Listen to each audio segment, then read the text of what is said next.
Good morning, welcome back to my channel GS world group Sandesh. और सारे viewers से एक हम्बल रिक्वेस्ट है कि करंट के सेशन को अंतिम तक देखें। अगर मेरा चैनल अच्छा लगता है तो अगर कहीं कमी हो तो कमेंट बॉक्स में ज़रूर लिखें, लाइक करें और सब्सक्राइब करें। ऑस्ट्रेलिया के नए प्रधानमंत्री कौन बने हैं? Anthony Albanese. और हाल ही में ऑस्ट्रेलिया में इलेक्शन हुआ और ऑस्ट्रेलिया में स्कॉट मॉरिसन की जगह लिया है एंथनी अल्बनीज ने। और ये किस पार्टी के नेता हैं? लेबर पार्टी के नेता हैं। लेबर पार्टी के नेता हैं।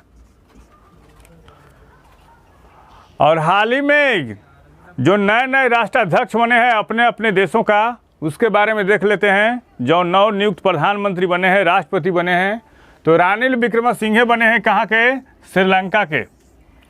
और एलिजाबेथ बोर्न कहाँ की बनी हैं? तो ये फ्रांस की प्रधानमंत्री बनी हैं। एलिजाबेथ बोर्न कहाँ की बनी हैं? तो ये फ्रांस की प्रधानमंत्री बनी हैं। और शेख मोहम्मद बिन जायद अल नहयान ये कहाँ के राष्ट्रपति बने हैं? ये यूएई के राष्ट्रपति बने हैं। कहाँ के? यूएई के राष्ट्रपति बने हैं। इमैनुअल मैक्रो कहाँ के राष्ट्रपति बने हैं? ये फ्रांस के राष्ट्रपति बने हैं। और मार्कोस जूनियर कहाँ के राष्ट्रपति बने हैं? तो फिलीपींस के राष्ट्रपति बने हैं।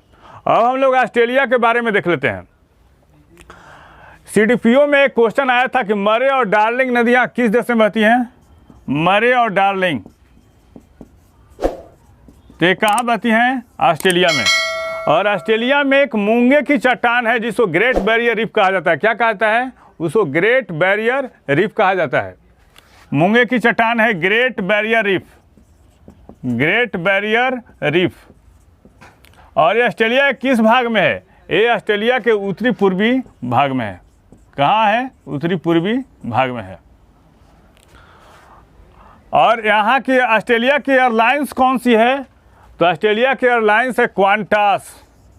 क्वांटास एयरलाइंस कहाँ की है? ये ऑस्ट्रेलिया की है।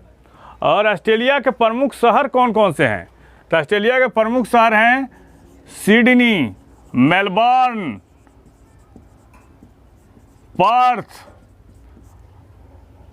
ये महत्वपूर्ण शहर हैं। ऑस्ट्रेलिया की राजधानी कौन सी है? ये है कैनबरा। कौन है? कैनबरा है। और आयर्स रॉक कहाँ है? आयर्स रॉक है ऑस्ट्रेलिया में। कहाँ पे?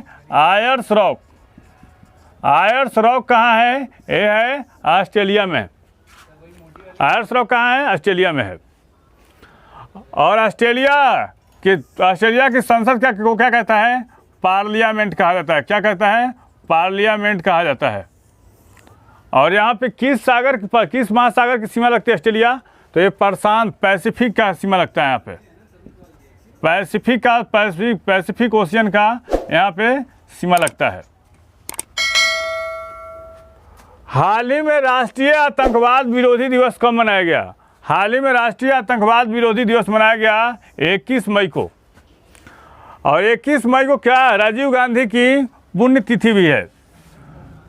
राजीव गांधी जो थे, संजय गांधी के मरने के पश्चात भारतीय राष्ट्रीय राजनीति में आए और अपनी मां के मरने के पश्चात भारत के प्रधानमंत्री बने। और पेरम्बूर में लिट्टे के द्वारा इन पे आत्मघाती हमला किया गया और इनकी मौत हो गई। और उसी कारण से जब नरसिम्हा राव की सरकार आई भारत में तो 21 मई को आतंकवाद विरोधी दिवस मनाया गया इनकी पुण्यतिथि पर। और विश्व सूजन आंत्र रोग दिवस कब मनाया जाता है? 19 मई को मनाया जाता है। और विश्व मेट्रोलॉजी दिवस कब मनाया जाता है? 20 मई को। अब आतंकवाद विरोधी दिवस मनाया क्यों जाता है इसके बारे में देख लेते हैं। इस अवसर पर युवाओं को आतंकवाद के विरुद्ध जागरूक करने के साथ उन्हें मानव पीड़ा एवं जीवन पर इसके प्रभाव के बारे में जानकारी प्रदान की जाती है। किससे? इस अवसर पर युवाओं को आतंकवाद के विरुद्ध जागरूक करने के साथ उन्हें मानव पीड़ा एवं जीवन पर इसके प्रभाव के बारे में जानकारी प्रदान की जाती है। हाल ही में टेस्ट में 5000 रन बनाने वाले बांग्लादेश के पहले बल्लेबाज कौन बन गए हैं? तो मुशफिकुर रहीम बन गए हैं। और यह उपलब्धि उन्होंने कौन से टेस्ट में हासिल की है? तो 81वें टेस्ट में यह उपलब्धि हासिल की है।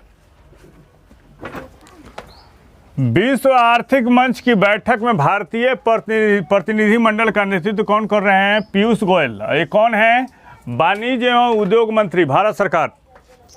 और इसका आयोजन 22 से 26 मई के बीच आयोजित हो रहा है। कहाँ पे? जिनेवा।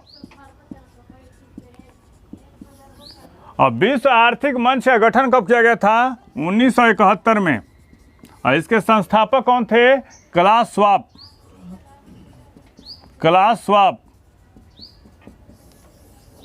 और इसकी बैठक हमेशा कहाँ होती है? दावोस, स्विट्जरलैंड में भी होती है। इस संगठन का प्राथमिक लक्ष्य वैश्विक अर्थव्यवस्था को प्रभावित करने वाले प्रमुख मुद्दों पर चर्चा करने के लिए हर साल राजनीतिक एवं व्यापारिक प्रतिनिधियों को एक साथ मंच पे लाना है। अब विश्व आर्थिक मंच का मुख्यालय कहाँ है? ये जिनेवा में है। और विश्व आर्थिक मंच कौन कौन सी रिपोर्टें जारी करता है, इसके बारे में देख लेते हैं हम लोग। तो ऊर्जा संक्रमण सूचकांक कौन जारी करता है? विश्व आर्थिक मंच जारी करता है। वैश्विक प्रतिस्पर्धात्मक सूचकांक कौन जारी करता है? ये जारी करता है विश्व आर्थिक मंच करता है। वैश्विक लैंगिक अंतराल रिपोर्ट कौन जारी करता है? तो विश्व आर्थिक मंच करता है। और वैश्विक जोखिम रिपोर्ट कौन जारी करता है? ये करता है विश्व आर्थिक मंच। इन 4 रिपोर्ट जो है कौन कौन? ऊर्जा संक्रमण सूचकांक, वैश्विक प्रतिस्पर्धात्मक रिपोर्ट और वैश्विक लैंगिक अंतराल रिपोर्ट और वैश्विक जोखिम रिपोर्ट कौन जारी करता है? ये जारी करता है विश्व आर्थिक मंच करता है। हाल ही में किसे विलियम ई कोल्बी पुरस्कार जीता है? हाल ही में किसने विलियम ई कोल्बी पुरस्कार जीता है? तो ये वेल्सी मॉर्गन है। और अभी नवीनतम पुरस्कार किसको दिया गया है? कौन सा पुरस्कार किसको दिया गया है, इसके बारे में देख लेते हैं। तो मैल्कम अधिशेषिया पुरस्कार दिया गया प्रभात पटनायक को। ओ हेनरी पुरस्कार किसको दिया गया है? अमर मित्रा को। और 94 ऑस्कर अवार्ड में प्रतिष्ठित फिल्म का अवार्ड किसको दिया गया है? ये दिया गया है कोड्डा को। हाल ही में न्यू डेवलपमेंट बैंक के बोर्ड ऑफ गवर्नर्स की बैठक की अध्यक्षता किसने की? निर्मला सीतारमण। और ये कौन थी? 7वीं वार्षिक बैठक की अध्यक्षता कौन की? निर्मला सीतारमण ने। और न्यू डेवलपमेंट बैंक की स्थापना कब हुई थी? 2015 में। इसका मुख्यालय कहाँ है? शंघाई। और इसका अध्यक्ष अभी कौन है? मार्कस ट्राइजो। और नए सदस्य देश कौन बने हैं न्यू डेवलपमेंट बैंक के? बांग्लादेश, यूएई, मिस्र और उरुग्वे। और इस बैठक में ब्राज़ील, चीन, रूस और दक्षिण अफ्रीका के प्रतिनिधियों के साथ साथ बांग्लादेश और यूएई जैसे नए सदस्यों के प्रतिनिधि भी शामिल हैं। नेशनल जियोग्राफिक सोसाइटी ने दुनिया का सबसे ऊंचा मौसम स्टेशन कहाँ स्थापित किया है? एवरेस्ट पर स्थापित किया है। हाल ही में माउंट एवरेस्ट पर बदलते मौसम की घटनाओं का अध्ययन करने के लिए अनेक अभियान चलाए। अभी हाल ही में चीन ने वायुमंडलीय संरचना और डेटा और जल वाष्प की परिवहन घटनाओं की सूचना इकट्ठा करने के लिए चीन ने माउंट एवरेस्ट पर रिकॉर्ड ऊंचाई पर हवाई सर्वेक्षण भी करवाया है। वित्त वर्ष 2020-21 में अब तक का सबसे अधिक प्रत्यक्ष विदेशी निवेश भारत ने हासिल किया है। कितना? 83.57 अरब। और वित्त वर्ष 2020-21 में कितना था? 2021-22 में।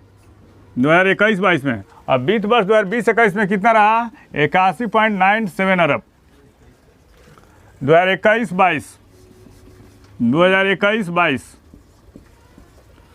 और सबसे अधिक किस क्षेत्र में रहा? सबसे अधिक निवेश रहा कंप्यूटर, सॉफ्टवेयर और हार्डवेयर क्षेत्र में।